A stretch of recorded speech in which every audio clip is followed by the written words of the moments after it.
Think that cigarette was free? Is that what you think? I'll pay you back, man. I just don't have any money. Excuse me. Bug off, bitch. I'll get to you later. Just call me bitch. Yeah, I said it. Hey, everybody. Did you hear that? Big Raymond, for no reason, just called me bitch. It's not like I said I seen pig shit prettier than he is. It's not like I called him fat.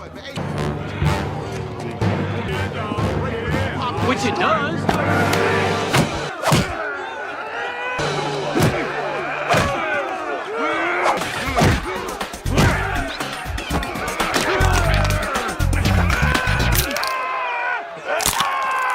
Who's the bitch now, bitch? The story begins with Stan Minton, a real estate salesman, engaged in a tense negotiation with an elderly woman. He tries to persuade her into buying an investment property he claims is affordable. However, the woman objects, pointing out that the property is overpriced and located in a rundown neighborhood. Despite her skepticism, Stan continues to push the deal. Just as they finally reach an agreement, the police burst into Stan's office and arrest him. Stan is charged with fraud, accused of deceiving elderly clients through dishonest investment schemes. He is taken to court where he stands trial. His lawyer, Mal, refuses Stan's request to bribe the judge, prompting Stan to fire him. Desperate, he hires a corrupt lawyer named Popper. Popper successfully negotiates a lighter sentence, reducing Stan's punishment to 3 years in prison with an additional 6-month suspended sentence. He advises Stan to flee the country, but Stan refuses, as all his assets have been frozen and he is unwilling to abandon them.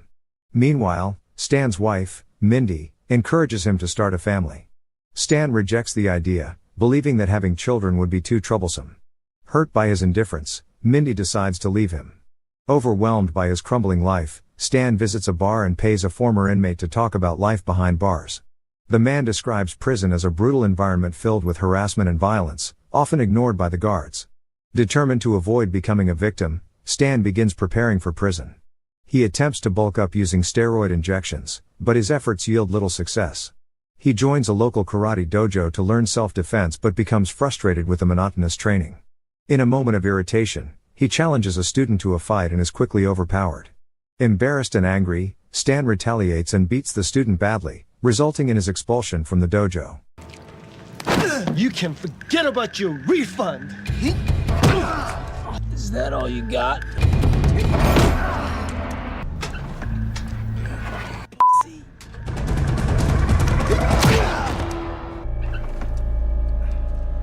Outside the dojo, Stan meets an elderly man who demonstrates remarkable strength by effortlessly breaking a stone wall.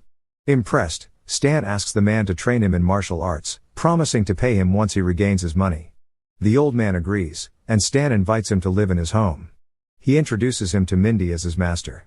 However, the master's unkempt appearance and chain-smoking habits make Mindy uncomfortable. During their time together, the master teaches Stan more than just fighting. He instills strict discipline, including rigorous training routines and a controlled diet to build stamina and mental strength. As Stan becomes increasingly dedicated to his training, he begins to neglect Mindy. Feeling abandoned, she ultimately leaves him. Though heartbroken, Stan continues his training undeterred. After enduring grueling physical challenges, Stan finally masters the martial arts taught by his mentor. To celebrate his transformation, he invites the master and Popper to dinner. During the meal, the master reveals that Stan is only his second student. He warns him never to cross paths with his first student, who uses martial arts for evil. Emboldened by his new skills, Stan visits Master Chu, the head of the dojo that expelled him, and challenges him to a rematch.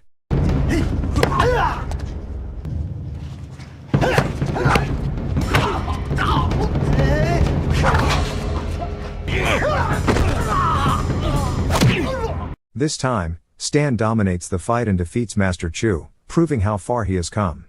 With his confidence restored, Stan turns himself in to serve his sentence. The master and Popper accompany him, while Mindy watches from a distance with tears in her eyes. The scene shifts to a prison transport bus carrying Stan and several other inmates. During the trip, one inmate attempts to harass Stan, but he quickly fights back and warns him not to try again. Upon arrival, Stan is assigned to a cell with an older man named Larry Shorts. Stan asks Larry about prison life and learns about the most notorious inmates. Out in the yard, Larry points out 3 major gangs: the Black Gang led by Cleon, the Mexican gang led by Juanito, and the Nazi gang led by Patterson. The most feared inmate is Big Raymond, known for bullying and sexually assaulting new prisoners. When Big Raymond attempts to harass Robbie, a young new inmate who arrived with Stan, Stan steps in and defeats him in a one-on-one fight.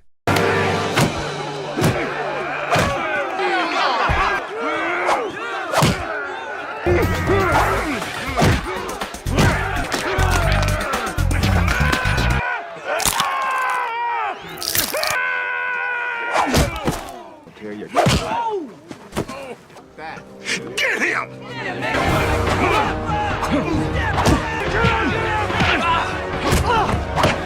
Get that boat!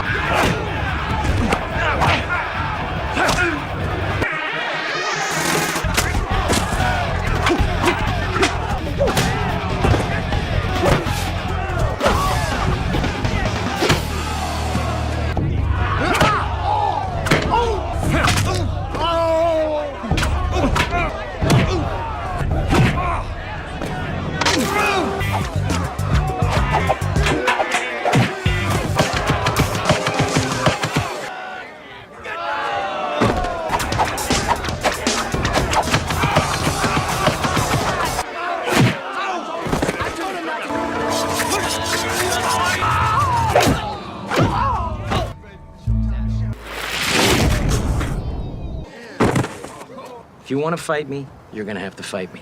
I understand. Now pick up your gold teeth. But if you come at me again, I'm gonna hang on to them like a Swiss banker. His strength and fearlessness earn him a formidable reputation. From his office, prison warden Francis Gask watches Stan closely, clearly devising plans involving him. Now respected and feared, Stan becomes a protector in the prison.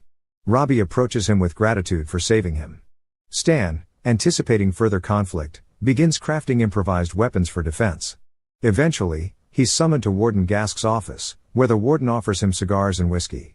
Gask reveals his intention to convert the prison land into a lucrative real estate development, given its prime location. He believes Stan's real estate experience could be useful and offers him early parole in exchange for his help. Tempted, Stan agrees to cooperate. Later, in the prison showers, Patterson attempts to ambush Stan.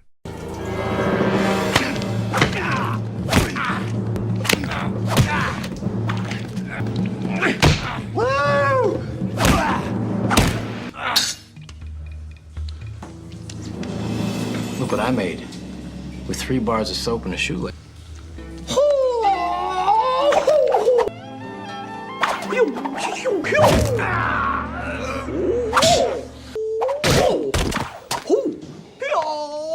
From then on, he begins observing prison dynamics more carefully, noting the daily fights and unrest among the inmates.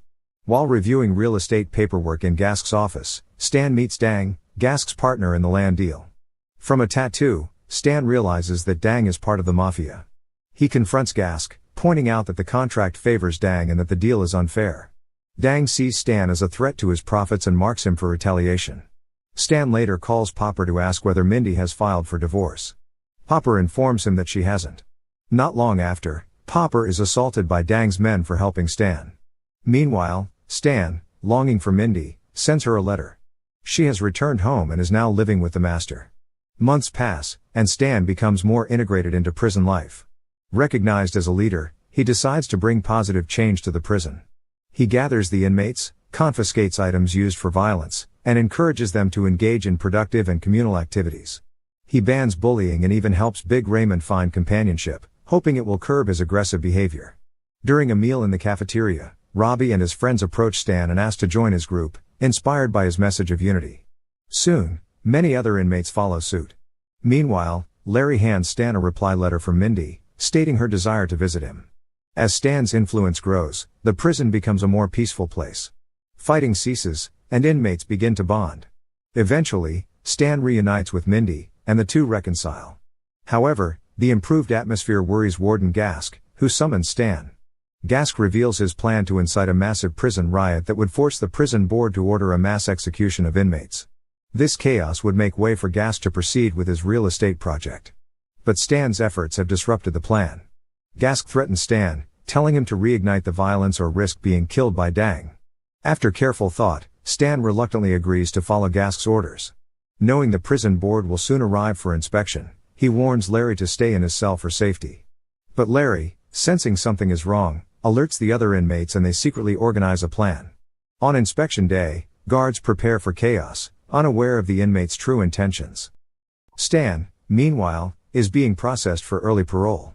At the last moment, he has a change of heart and rushes to prevent the impending disaster. Just as he runs to the yard, Dang confronts him. A fierce battle ensues. Stan discovers Dang is the master's first student, explaining his formidable martial arts ability.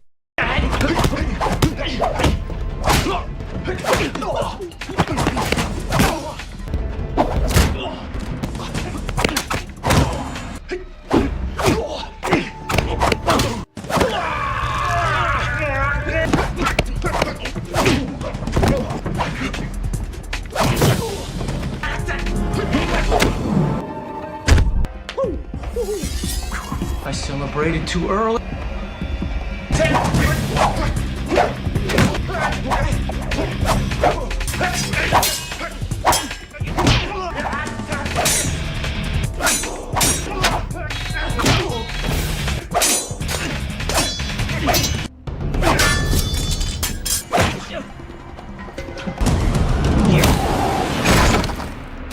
Stan overcomes him and hurries to stop the violence. He tries to warn the inmates, but the guards block him. Back in the yard, instead of rioting, the inmates execute their plan. They begin dancing together. This unexpected behavior confuses the guards, who hesitate to act since dancing doesn't count as violence. Furious, Gask grabs a guard's gun and starts shooting in front of the prison board. Just as Gask prepares to shoot Stan, Mindy and the master arrive. They had sneaked into the prison and learned about the situation. Mindy intervenes and saves Stan. 3 years later, Stan is finally released under the new prison warden's supervision. Gask, now a prisoner himself, is shown under the control of Big Raymond. Popper, too, has ended up in prison. Stan is picked up by Mindy, the master, and their child, Mindy Jr., as the film